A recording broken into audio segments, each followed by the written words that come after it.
waombolezaji wote, Bwana Yesu asifiwe. Nimesimama hapa kuwakilisha idara ya WWK Taifa, Mchungaji Lubuva na mke wake. Kwanza ni vijana wetu.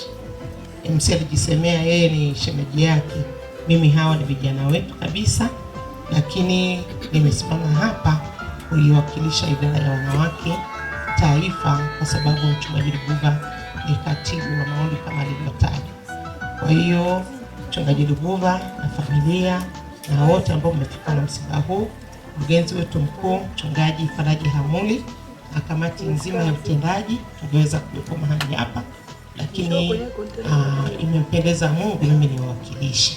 Kwa hiyo wamekupa pole sana, wanaombea, wamepokea kwa masikitiko makubwa sana, lakini pia mzee Lubuva ni rafiki yetu sisi kabisa, yani rafiki yetu sio ile wa kutafuta, ambaye tumeshirikiana mambo mengi.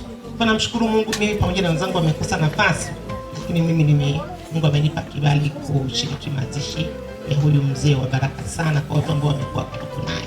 Poleni sana, naomba nikabidhi rambirambi kutoka idara ya WWK Taifa.